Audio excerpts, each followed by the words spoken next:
సరే, మనం హెబ్రీ పత్రికను ధ్యానం చేస్తా ఉన్నాం కాబట్టి హెబ్రీ పత్రిక అంతా కూడా యేసు ప్రభు యొక్క గొప్పతనాన్ని లేదా ఔన్నత్యాన్ని తెలియపరిచే పుస్తకము అని మనం ముందుగానే తెలుసుకున్నాం. ఈరోజు మనం 10వ వచనం నుంచి 2వ అధ్యాయము 10వ వచనం నుంచి 18 వచనాలు మనం ఈరోజు పూర్తి చేసేస్తాం. ఆల్రెడీ 11వ వచనం వరకు మనం కంప్లీట్ చేసేస్తున్నాం. ఇకపోతే 12వ వచనం నుంచి 18 వచనాలు ఈరోజు కంప్లీట్ అయిపోతాయి. అక్కడ 4 విషయాలు ఉన్నాయి. 4 విషయాలు ఒకసారి నేను చదివి వినిపిస్తాను, చూడండి. ఆ వాక్య భాగంలోనే ఉంటాయి నేను తీసుకున్నటువంటి పాయింట్. 12వ వచనంలో ఒక మాట కనబడుతుంది, చూడండి. ఈ హేతువు చేత అనే మాట కనబడుతుందా? చూడండి, అందరూ బైబిల్ చదివి చూడండి. నేను చెప్పే పాయింట్లో ఏంటి పాయింట్ అంటే, యేసు ప్రభు గొప్ప వ్యక్తి. ఎలా గొప్ప వ్యక్తి అనే ప్రశ్న మనకు వచ్చినట్లయితే, దేవదూతల కంటే, ఎందుకంటే పాత రోజుల్లో ఉన్నటువంటి విశ్వాసులంతా కూడా యేసుక్రీస్తు ప్రభుని తక్కువ స్థాయిలో ఉంచి దేవదూతల్ని ఎక్కువ స్థాయిలో పెట్టున్నారు. ఎందుకని? యేసు ప్రభు శ్రమ పడతా ఉన్నాడు, మానవ రూపంతో వచ్చి ఈ భూమి మీద శ్రమ పడతా ఉన్నాడు. అక్కడ ఉన్నటువంటి ఉద్దేశం, అక్కడ ఉన్నటువంటి విశ్వాసుల యొక్క ఉద్దేశం ఏంటంటే, దేవుడు శ్రమ పడకూడదు. దేవుడు ఆయన ఆది సంపూర్ణుడు కాబట్టి, ఆయన ఏమైనా చేసుకోగలడు కాబట్టి, ఈయన శ్రమ పడుతున్నాడు కాబట్టి ఈయన దేవదూతల కంటే తక్కువ స్థాయి కలిగినటువంటి వారు అని అనుకున్నటువంటి ఆ ఉద్దేశం వారికి ఉన్నప్పుడు, ఆ గ్రంథకర్త ఏం చేస్తున్నాడంటే, లేదు యేసు ప్రభు ఎందుకు శ్రమ పడాల్సి వచ్చింది, యేసుక్రీస్తు ప్రభు ఎందుకు ఆ రీతిగా బాధపడాల్సి వచ్చింది, అలా అనుభవించాల్సి వచ్చిందని కొన్ని కారణాలు చూపిస్తూ వారికి వివరిస్తూ ఉంటాడు. మనం అర్థం చేసుకునేదానికి ప్రయత్నం చేయాలి. మీకు బాగా అర్థమవుతుంది. ప్రతి పుస్తకం కూడా మనం చదివితే తప్ప ఏదో చెప్పేసాడు వినేసామంటే మాత్రము కుదరదు. ఇది మాత్రం గుర్తుపెట్టుకోండి. నేను 12వ వచనంలో చూస్తున్నాను, చూడండి. ఆయన ఈ హేతువు చేత, హేతువు అనే మాటకి అర్థం నేను మరలా చెప్తాను. ఈ హేతువు చేత వారిని ఐక్యపరచుకున్నట్టుకు, ఇది మొదటి పాయింట్. యేసుక్రీస్తు శ్రమలు పడడానికి కారణాల్లో మొదటి పాయింట్ ఇది. అనేక కారణాలు చూసుకుంటూ వచ్చాం. ఈ రోజుకి ఇది మొదటి పాయింట్. రెండవ పాయింట్ ఏంటంటే, అపవాదిని నాశనం చేయడానికి యేసుక్రీస్తుకు శ్రమ అవసరము. అపవాది వచ్చాడు కదా, అపవాది వాడిని నాశనం చేయాలి అంటే ఖచ్చితంగా యేసుక్రీస్తు ప్రభువుకి శ్రమ అవసరము. ఈ వచ్చిన ఎక్కడ ఉందంటే 14 నుంచి 15 వచనాలు ఒకసారి మీరు గమనించినట్లయితే 15వ వచనంలో ఉంది. చూడండి, ఆ ప్రకారమే అది మీకు గుర్తుంది కదా, అక్కడ అపవాది అని ఉంది. ఓకేనా? అక్కడ 3 కూడా పెట్టింది. ఫుట్ నోట్లో ఏముంటుందో కూడా మీరు చూసుకోవచ్చు. ఇది రెండవ విషయం. ఇకపోతే 3వ విషయం, ప్రేమ కలిగినటువంటి దేవుడు ప్రధాన యాజకుడుగా ఉండాలి అంటే ఖచ్చితంగా చాలా అర్పించాలి. తనను తానుగా అర్పించుకున్నాడు కాబట్టి ఆయన, ఇది 3వ పాయింట్, ప్రేమ కలిగినటువంటి ప్రధాన యాజకునిగా ఆయన అన్ని విషయాల్లో అర్హత పొందుకోవాలి. అంటే అర్హత అంటే ఒక పౌరసత్వం కలిగినటువంటి వ్యక్తిగా ఉండాలి అనేది. అందువల్ల ఆయన శ్రమలు పడ్డాడు. ఇదొక కారణం. ఇకపోతే చివరిది 4వది 17వ వచనం అంటున్నాయి. అది 16వ వచనంలో ఉంది. చూడండి, 16వ వచనం ఒకసారి చూడండి. నేను అక్కడి నుంచి చదవద్దు, నీకు అక్కడ కరెక్ట్ వర్డ్ ఎతకాలి. నేనేం చెప్పాను దాన్ని మాత్రమే ఎతకాలి. ఏముంది? ప్రేమ గల ప్రధాన యాజకునిగా అన్ని విషయాలలో అర్హత పొందడానికి అని నేను చెప్పాను. కాబట్టి మీరు 16వ వచనంలో ఆ వచనాన్ని మీరు ఎలా అర్థం చేసుకుంటారు, ఎక్కడుంది అది అని మీరు చదవాలి. ఎక్కడున్న మాట చూడండి, 2వ లైన్లో ఉంది. చూడండి,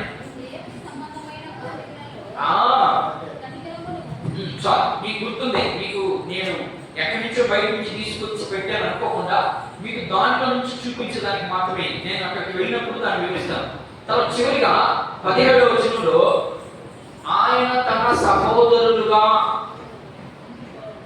సహోదరులు వంటి వాడుగా మనలో ఒకరి వంటి వాడుగా వచ్చాడు అని మాట కనబడతా ఉందా? 17వ వచనంలో చూడండి ఒకసారి. చివరి లైన్లో కనబడతా ఉంది. 17వ వచనంలో చివరి లైన్లో కనబడతా ఉంది. ఓకేనా? మీకు అర్థమైంది. ఇప్పుడు చదువుదాం. ఇప్పుడు 10వ వచనం కాడి నుంచి ఆమె చదువుకుంటూ వస్తుంది. జాగ్రత్తగా మీరు నేను చెప్పినటువంటి పాయింట్ దాంట్లో ఉన్నాయా లేవని అబ్జర్వేషన్ చేసేదానికి ప్రయత్నిస్తారు. చదువుతాను. ఎవరి నిమిత్తము సమస్తము ఉన్నవో ఎవరి వలన సమస్తము కలుగుచున్నవో ఆయన అనేకులైన కుమారులను మహిమకు ఏమి తెచ్చుకోవాలంట? మహిమకు తెచ్చుచుండగా. అని కారణాలు చూడండి ఎంత క్లారిటీ రాస్తా ఉండదు గ్రంథకర్త. అనేకులైనటువంటి కుమారుని, అనేకులైన కుమారులు ఎవరు? మనందరినీ, ఈ భూమి మీద నివసిస్తున్నటువంటి ప్రతి ఒక్కరు కూడా ఆయనకి కుమారులు, కుమార్తెలు. కాబట్టి అనేకులైన కుమారుల్ని ఇప్పుడు ఏటికి తీసుకురావాలంట? మహిమకు తెచ్చుచుండగా. వారి రక్షణకర్తను శ్రమల ద్వారా సంపూర్ణంగా చేయుటకు ఆయనకు మాత్రమే తగును. ఇక్కడ చూడండి, పరిశుద్ధపరచు వారికి, పరిశుద్ధపరచబడు వారికి అందరికీ ఒకే మూలం. ఏట మూలం? పాపం. నేను ఏట మూలం అంటే ప్రతి ఒక్కరు ఏముంది? పరిశుద్ధపరిచేవాడికి పాపం ఉంది, పరిశుద్ధపరచబడే వాడికి కూడా పాపం ఉంది. ఈ పాపాన్ని తీసేయాలంటే ఒకటే మూలం. ఏంటది? ప్రాణాన్ని అర్పించాలి. పాత నిబంధనలో గొర్రె వసనాలు అది తాత్కాలికమైనటువంటి మూలం, విమోచన. తాత్కాలికంగా 1 సంవత్సరం పాటు విమోచించబడతారు. కానీ ఇప్పుడు సంపూర్ణంగా చేయటకు, ఆయనలో నిన్ను ఐక్యపరచుకుంటూ ఆయన ఒక్కమారే ప్రాణం పెట్టాడు. అది ఒకేసారి జరుగుతుంది. ఇక ఎప్పటికీ నీకు పాపం నీ మీదకి రాదు అనే విషయాన్ని తెలియపరుస్తా ఉన్నాం. ఎంత చేసినటువంటి వ్యక్తిని మనం ఎలా తెచ్చుకుంటూ ఉండగలం? ఎంత చేసేవాడిని మన కోసం? ఆయన్ని ఎలా స్థుతించాలి, ఎలా మహిమపరచాలి, ఆయన్ని ఎలా కొనియాడాలి, ఏమి చేసినా మనం ఎంత చేసినట్టే ఆయన విషయంలో అనే విషయాన్ని తెలియజేసేదానికి ఇంకా చదువుతున్నా. చూడండి, ఇంకా చదువు. కారణం ఏంటి? పాపమే కాదు. హేతు అంటే అర్థం ఏంటి? కారణం. ఈ కారణము చేత, ఏ కారణం చేత? పాపము చేసినటువంటి దాని ద్వారా పరిశుద్ధపరచబడే వారికి, పరిశుద్ధపరిచే వారికి కారణం ఇది.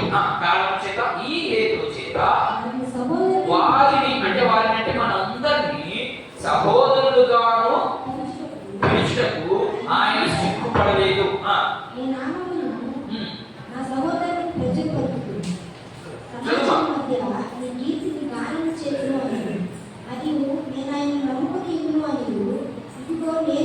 దేవుడు నాకు ఇచ్చిన పిల్లలను అని చెప్పుచున్నాడు. కాబట్టి ఆ పిల్లలు రక్త మాంసములు గలవారైనందున ఆ ప్రకారమే మరణం యొక్క బలము గలవారిని అనగా అపవాదికి మరణం ద్వారా నశింపజేయుటకును జీవితకాలం అంతయు మరణ భయము చేత దాస్యములకు లోబడిన వారిని విడిపించుటకును ఆయన కూడా రక్త మాంసములో పాలివాడారు. ఏదైనా ఆయన ఎంత మాత్రమును దేవదూతల స్వభావమును ధరించుకోక అబ్రహాము సంతాన స్వభావమును ధరించుకొని ఉన్నాడు. కావున ప్రజల పాపములకు పరిహారం కలుగజేయుటకై దేవుని సంబంధమైన కార్యములలో కనికరమును నమ్మకమును గల ప్రధాన యాజకులకు నిమిత్తము అన్ని విషయములలో ఆయన తన సహోదరుల వంటి వాడు కావాల్సి వచ్చింది.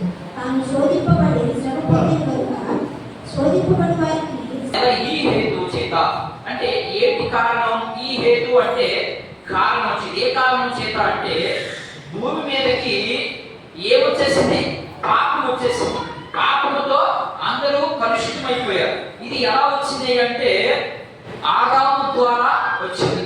ఆదాముకు చెప్పాడు. ఏమని చెప్పాడు అంటే, ఇదిగో మీరు వెళ్ళి ఈ భూమి మీద విస్తరింపబడండి, వీటన్నిటిని మీ స్వాధీనంలో ఉంచుకోండి అని భూమి మీదకి దేవుడు తయారు చేసి పంపించి, ఒక్కటి మాత్రం చేయొద్దు, కొరన్ని మీరు చేయండి అని చెప్పాడు. చెప్తూ మరలా ఆదాము హెచ్చరిక చేశాడు. ఏమంటే పతనమైపోయినటువంటి ఆదాము గురించి, ఎలా పతనమయ్యాడు, పతనం అవడానికి కారణాలు ఈ హేతు చేత అబ్రహాము సంతానంలో నేను కూడా ఒకడిని అంటే ఆయన కూడా పాపే కదా లెక్క. యేసుక్రీస్తు ప్రభు పాపే కాదు కదా, మరి ఆయన ఎక్క పోల్చుకుంటున్నాడు చూడండి. నేను అబ్రహాము సంతానంలో నేను కూడా ఒకడిని, కాబట్టి ఆ ఒక్కడు ఎలా అయ్యాడు, ఆ ఒక్కడు నేను ఎలా పరిశుద్ధుడు అయ్యాడు అనే విషయాన్ని తెలియజేస్తా ఉన్నాడు అక్కడ. ఆ తెలియజేసేదానికి కొన్ని ఉదాహరణలు చూపిస్తా ఉన్నాడు అక్కడ ఉన్నటువంటి గ్రంథకర్త.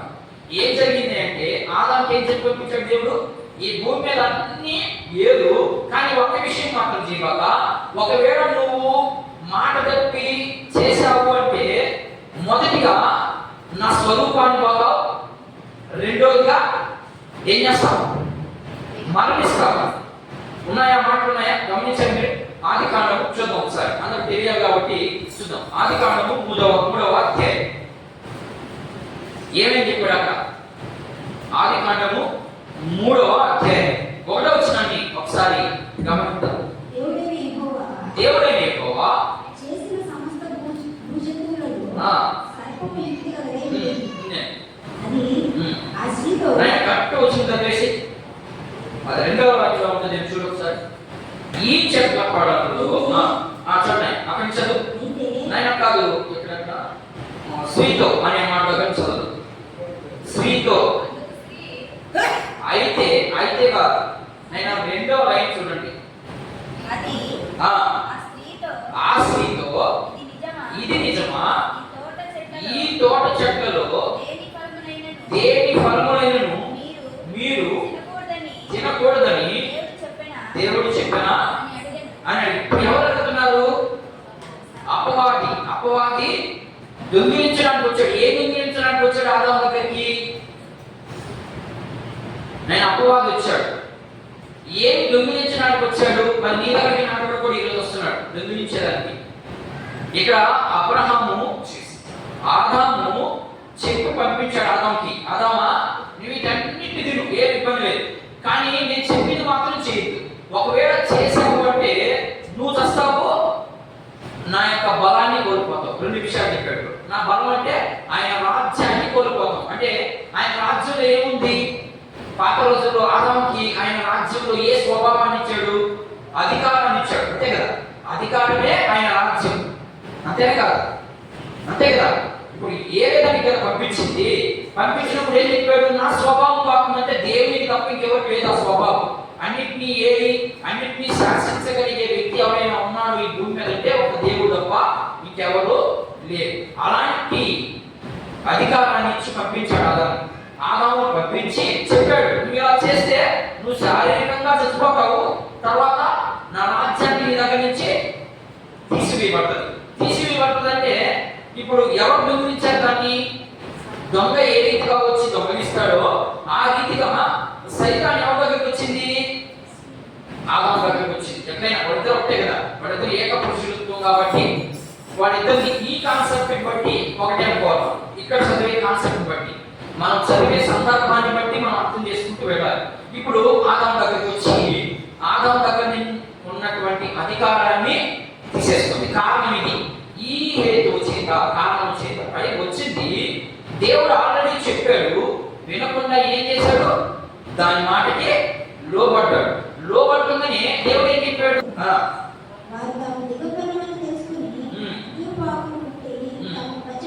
ఏమైంది ఇప్పుడు? ఏమైంది? కనులు ఎప్పుడైతే తెరవబడ్డాయో ఏమైంది? వాళ్ళకి రాజ్యం కోల్పోయారు. అప్పుడు దాకా రాజ్యంలో తిరుగుతా ఉన్నారు, అప్పుడు దాకా స్వసంపన్నులుగా ఉన్నారు. ఇప్పుడు ఎప్పుడైతే కనులు తెరవబడ్డాయో, అపవాదం వచ్చి వాళ్ళ కన్నులు తెరచేందో అప్పుడు దాకా కళ్ళు తెచ్చుకోకపోతే ఆడ తిరిగాడు. అయితే తోట మధ్యలో ఉన్న చెట్టు ఫలమును కూర్చి దేవుడు ఏం చెప్తున్నాడు? మీరు సావకుండా ఉన్నట్లు వాటిని తినకూడదని చెప్పాడు. చెప్పాడని చాలు. ఏం జరిగింది? ఆదాముని ఎలా మోసం చేసింది సర్పం వచ్చి? ఒక దొంగ ఎలా వస్తాడో అలాగా వచ్చి, ఆదామా నీకు చెప్పాడు అన్నమాట, కాదు నువ్వు ఆయన కంటే గొప్పవాడు అయిపోతావని నీకు అలా చెప్పాడు. కాబట్టి నువ్వు తిని నువ్వు దేవుని కంటే గొప్పవాడు అవుతావు అనగానే ఆదాము వాళ్ళిద్దరు ఏం చేశారు? తిన్నారు. తింటే ఏం చెప్పాడు ఆయన? మీరు చస్తారని చెప్పాడు. ఇప్పుడు చచ్చారా బతికారు? వాళ్ళు చచ్చిపోయారు. ఎట్లా చచ్చిపోయారంటే ఆధ్యాత్మికమైనటువంటి చంపేశాడు. చంపడంతో పాటు లోకంలోకి ఏం తీసుకొచ్చేశాడు? పాపాన్ని తీసుకొచ్చాడు. పాపం వల్ల వచ్చే జీవితం మరణం. ఇప్పుడంటే ఆదాము ఏం తీసుకొని వచ్చాడు భూమి మీదకి? పాపం చెప్పకూడదు. ఆదాము తీసుకొని వచ్చింది ఏంటయ్యా అంటే మరణం. మనిషికి మరణం లేదు, మానవ జన్మకి మరణం లేదు. మరి మరణాన్ని ఎత్తుకొచ్చాడు. ఎలా ఎత్తుకొచ్చాడు? కావాలని ఎత్తుకొచ్చాడు. చేతులారా కోసుకొని ఎత్తుకొచ్చాడు అన్నగారు. మన అన్నగారు అన్నయ్య ఆయన మనకి. ఆదాము మనకి అన్న, అందరికీ అన్నయ్య ఆయన. ఆయన ఎట్లా ఎత్తుకొచ్చాడు? మరణాన్ని తీసుకొచ్చాడు. ఇప్పుడు ఆ మరణం నుంచి మనం ఏం చేయాలా? జీవంలోనికి తీసుకెళ్ళాలి. అది కాన్సెప్ట్. ఈ పత్రిక అంతా కూడా, ఈ బైబిల్ అంతా కూడా చనిపోయినటువంటి మరణాన్ని, చనిపోయినటువంటి మనిషిని ఇప్పుడు ఏం చేయాలనుకున్నాడు? ఆయన జీవింప చేయాలనుకున్నాడు. చూడండి గ్రంథకర్త ఎంత సింపుల్ అర్థమవుతుందో.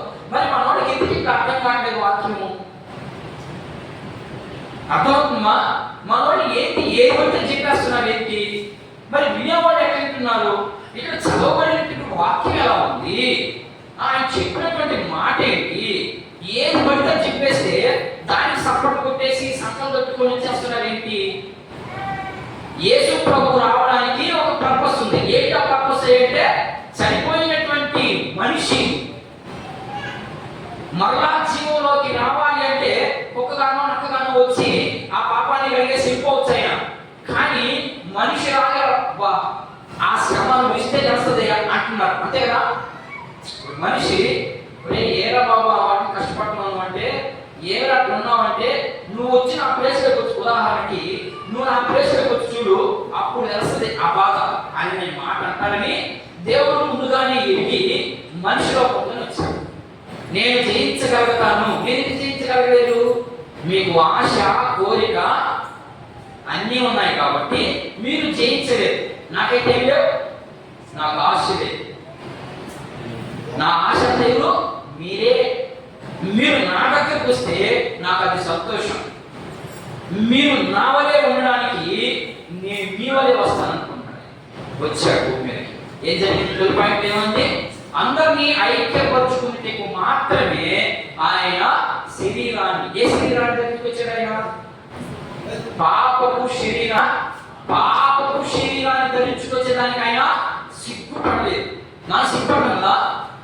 ఖచ్చితంగా మనమైతే సిగ్గుపడము. అబ్బా అలాంటి స్వభావం నేను. ఉదాహరణకి ఎవరైనా మన కోసము ఆయన మనలాంటి స్వభావాన్ని తగ్గించుకొని వచ్చాడంటే ఎంత ధన్యులు మనం. మన మీద ఎంత ప్రేమ ఉన్నాయని ఒకసారి ఊహించారా? ఆయన ప్రేమను వర్ణించగలమా మనం? మరి ఇలాంటి ఆయన గురించి మీరు ఎలా దూరం అయిపోతారు? మలయానికి ఇలాంటి ఆయన గురించి ఎక్కడికి మలయానికి వెళ్ళాలనుకుంటున్నారు మీరు? వెళ్ళొద్దు అనే దానికి కొన్ని ఉదాహరణలు చూస్తారు. మొదటి పాయింట్ కి 2 ఉదాహరణలు చూపిస్తాను. కీర్తనల గ్రంథము చూద్దాం ఒకసారి. దావీదు భక్తుడు ఆయన గురించి ఇలా మాట్లాడుతున్నాడు. చూద్దాం. కీర్తనల గ్రంథము 22వ కీర్తన 22వ వచనాన్ని ఒకసారి మనం గమనించాలి. చూడండి ఎంత అద్భుతమైనటువంటి, అంటే విశ్వాసులకి తెలియపరుస్తున్నాడు. యేసుక్రీస్తు ప్రభు దగ్గర నుంచి వెనక్కి వెళ్ళిపోవాలి అనుకుంటున్నటువంటి వారికి ఈ వచనాలన్నీ కూడా యేసు ప్రభు సామాన్యుడే, యేసు ప్రభు వల్ల ఏం ప్రయోజనం లేదు అని అనుకుంటున్నటువంటి వారందరికీ కూడా ఈ వచనం చాలా బాగుంది. చదవండి ఒకసారి. 22వ వచనం. నీ నామమును నా సహోదరులకు ప్రచురపరచెదను, సమాజము మధ్యను అమ్మా నిన్ను నేనేం చేస్తాను? స్తుతిస్తాను అని అంటున్నాడు. ఏం చెప్తున్నాడు? నా సహోదరుడు అంటే దావీదు భక్తులు అందరినీ కలిపి, సర్వ మానవాళిని కలిపి, నా సహోదరుల చేత నిన్ను స్తుతింపజేస్తాను. స్తుతిస్తా ఉన్నారా నాయనా? నా సైతం ఒకసారి నా సహోదరుల చేత నిన్ను స్తుతిస్తానని చెప్పాడు దావీదు. దావీదు వంశంలో ఉన్న వారందరూ స్తుతించారా? స్తుతిస్తే బైబిల్ ఎందుకు రాస్తారు? స్తుతించలేదు, వెనక్కి నెట్టిపారేశారు దేవుడు. ఆయనేమో నా జనులందరి చేత నిన్ను స్తుతింపజేస్తానన్నాడు. ఈడేమో ఆయన్ని తృణీకరించి వెనక్కి వెళ్ళిపోయి వాడి ఇష్టానుసారంగా జీవిస్తారు. ఇక్కడ 2వ మాట. యెషయా భక్తుడు కూడా ఒక మాట అంటాను. చూద్దాం సార్. యెషయా గ్రంథము 8వ అధ్యాయం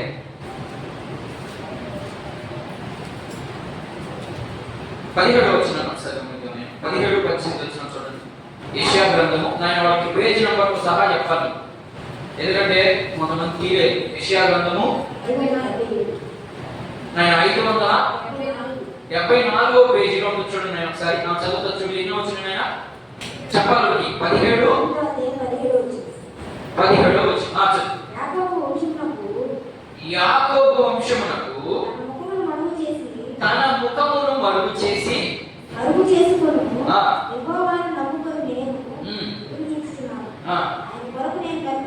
ఆయన కొరకు నేను కనిపెట్టుచున్నాను.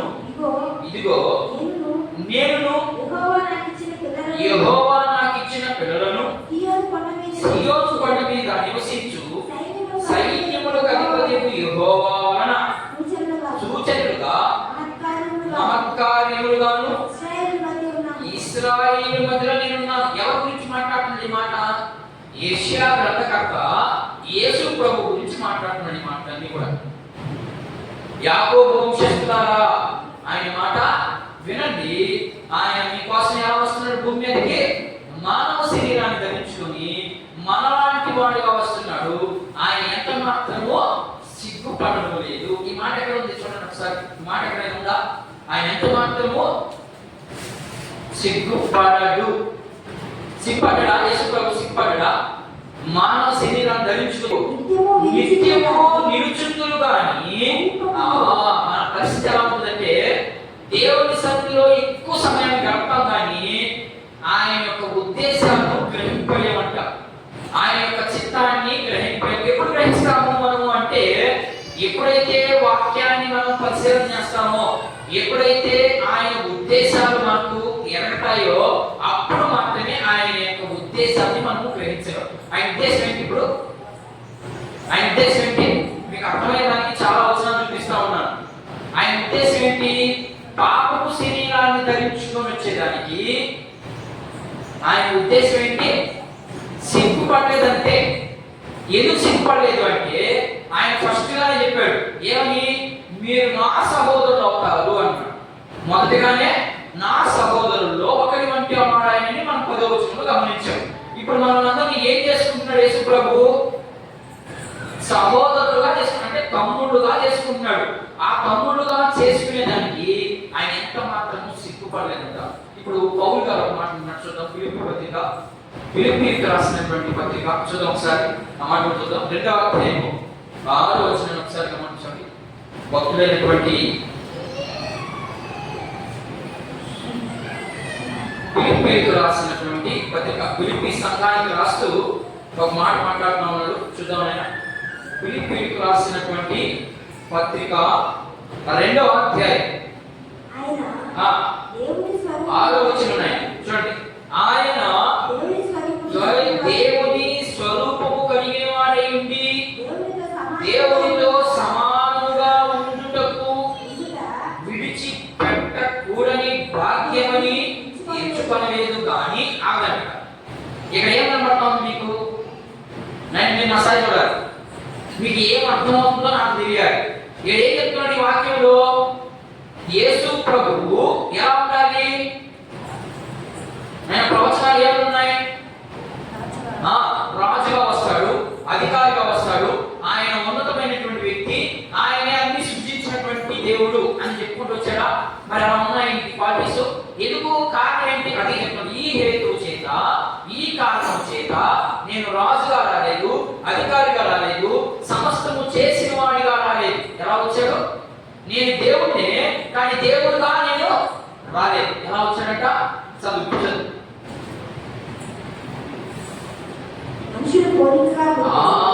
ఎక్కడట? ఎందుకట రాలేదు? కారణం ఏంటంటే వాడు చూడండి ఎంత క్లారిటీగా చెప్తా ఉన్నాడు. సువార్త ఎంత స్పష్టంగా చెప్తున్నాడు చూడండి. ఎందుకు దేవుడు మీరు విడిచి వెళ్ళిపోతున్నారు? యేసు ప్రభు విడిచి మీకు శ్రమలు వచ్చాయనా? ఈ కష్టాలు వచ్చాయనా? కన్నీళ్ళు వచ్చాయి? ఇది కొద్ది కాలం మాత్రమే.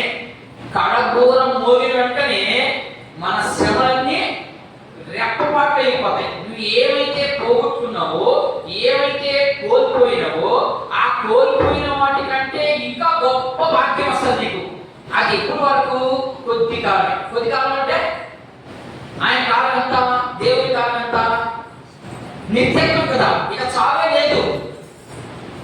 అర్థమైందా? ఆ నిత్యత్వంలో నువ్వు ఉండాలంటే ఈ భూమి మీద కొద్ది కాలం నువ్వు శ్రమ పడాల్సిందే.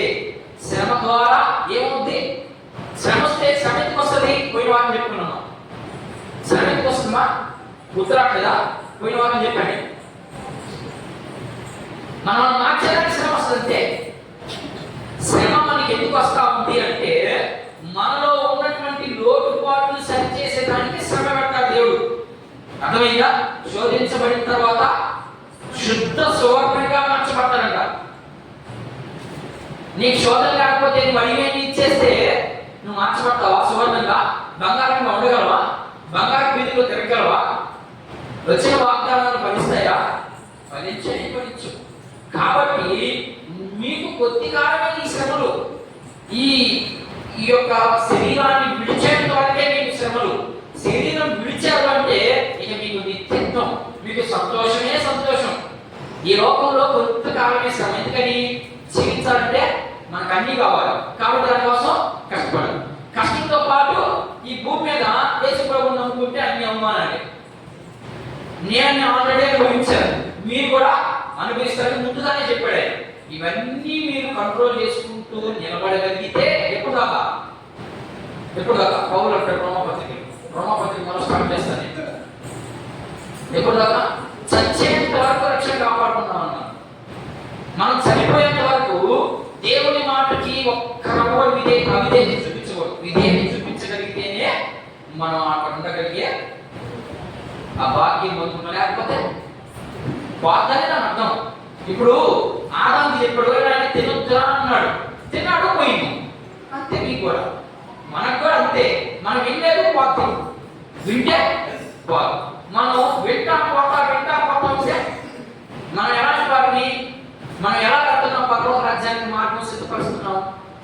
నిత్యం లాంటిది మన ప్రయాణం. ఒకసారి ఎక్కుతాం, ఒకసారి దిగుతాం, అంతేనా? కాలు పైన పెట్టారు. మా ఉదాహరణకి కాలు పెట్టాము. ఈ కాలు ఎక్కడితే కింద ఉంది అంటే ఒకసారి డౌన్ అవ్వాలి, ఒకసారి ఉంటా అవ్వాలి.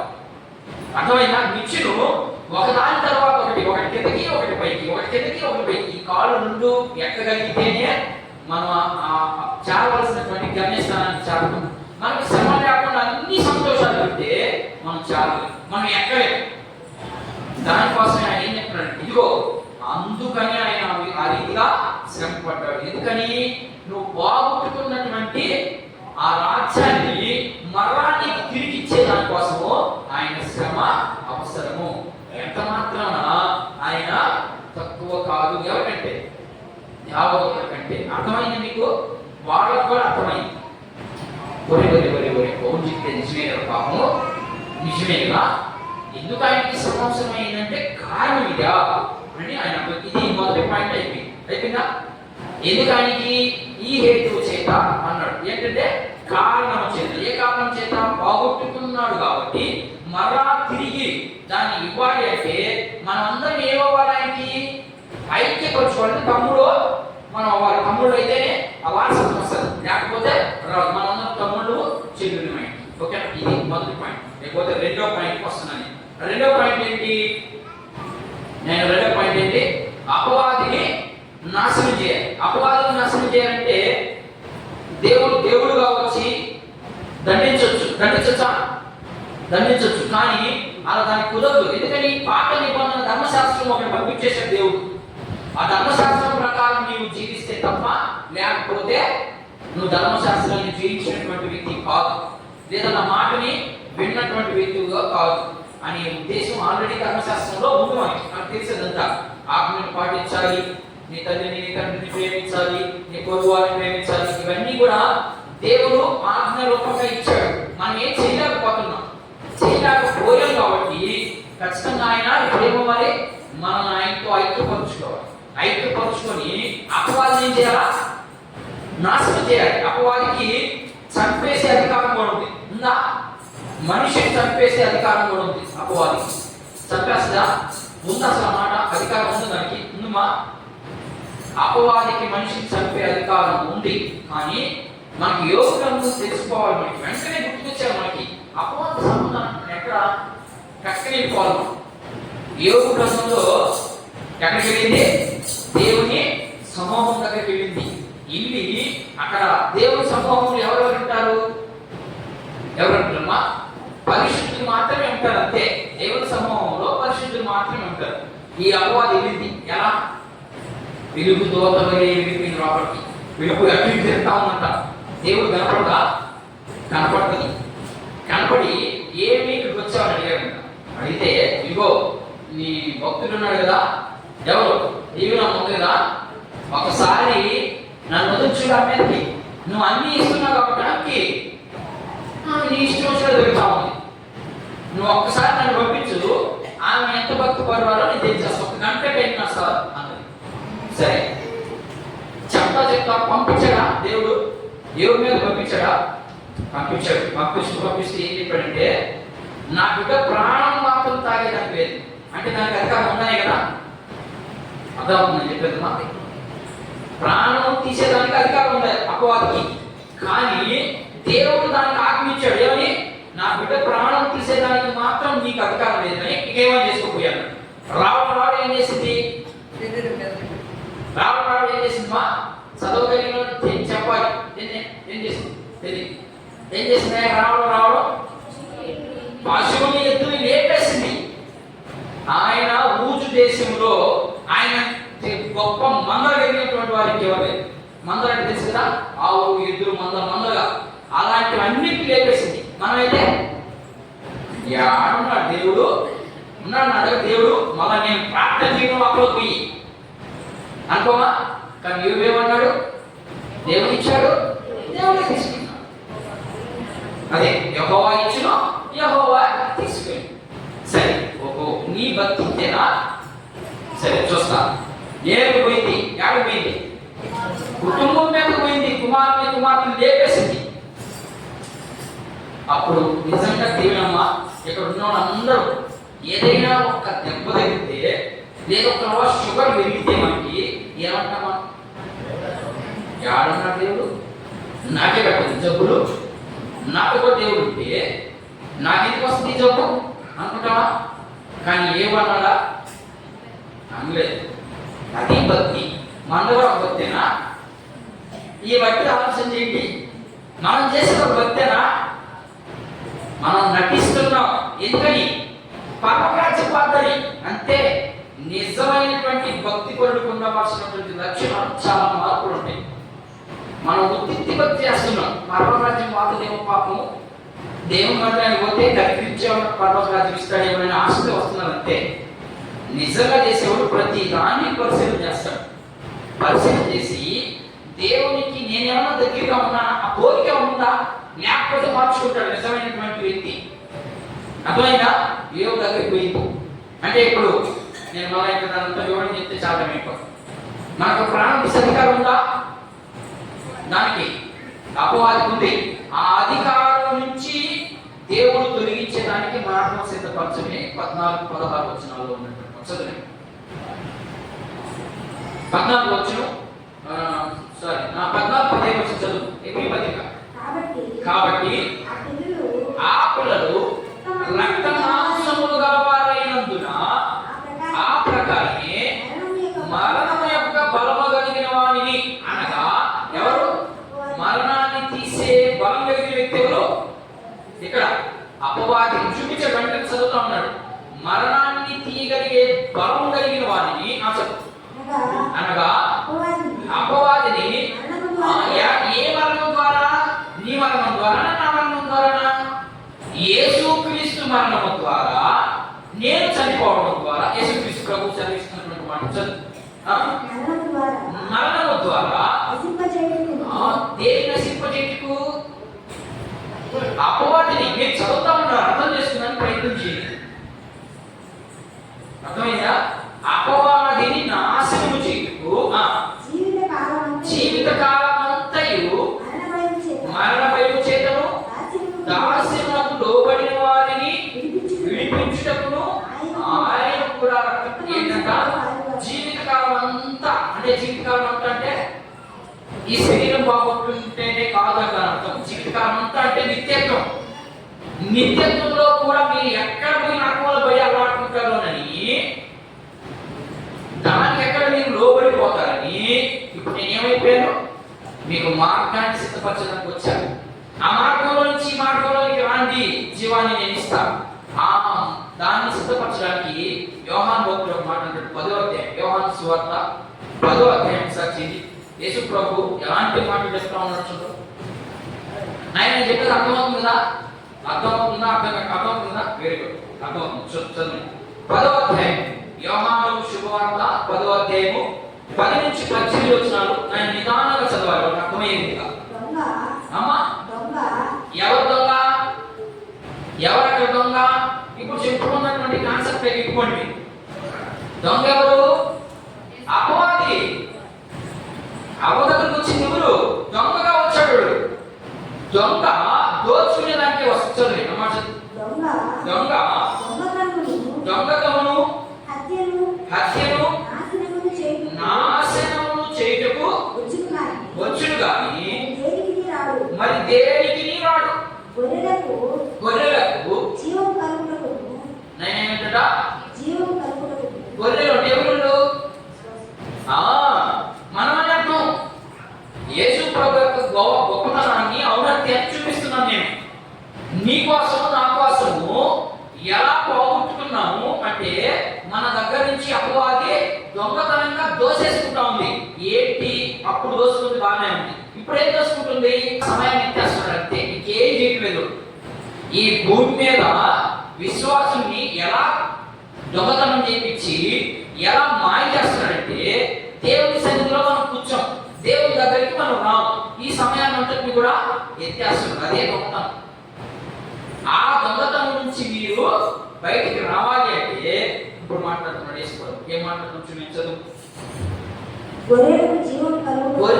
గొర్రెలకు జీవము కలుగుటకును, అది సమృద్ధిగా కలుగుటకును నేను వచ్చినని మీతో నిశ్చయముగా చెప్తున్నాను. ఏం చెప్తున్నాడు యేసుప్రభు? మీరు నా దగ్గరికి రండి, మీరు నేను చెప్పిన మాట వినండి. నేను ఏదైతే చెప్పానో దాన్ని మీకు సమృద్ధిగా, తక్కువగా కాదు, మీకు తక్కువగా నేను ఐక్యపరచుకొని దేవునితో, దేవుని మాట ఎవరైతే వినుంటారో వాళ్ళకి మాత్రమే ఈ విషయాన్ని తెలియపరచబడతాయి. ఓకేనా? ఇప్పుడు ఇంకా ఏం చెప్తున్నాడు చదవండి. నేను గొర్రెలకు మంచి కాపరిని. గొర్రెల కొరకు ఏం పెట్టాడంట? పెట్టాడా? మీరు మంచి కాపరి, మీరు మంచి గొర్రెనా? మరి మన మంచి కాపరి ఎవరు? ఎవరమ్మా? యేసు ప్రభు కదా. అవునా? నిజమేనా? ఖచ్చితంగా 100% పాడు. నేనైతే కాదంటాను. మంచి కాపరి దగ్గరికి రావాలి. మనం వస్తే మనకు మంచి కాపరి అవుతాడు. మన కాపరి దగ్గరికి రాకపోతే, ఉదాహరణకు ఒక మంద నుంచి ఒక పెద్ద ఆయన ఈ మందంతా నువ్వు జ్ఞాపకం అన్నాడు అనుకో.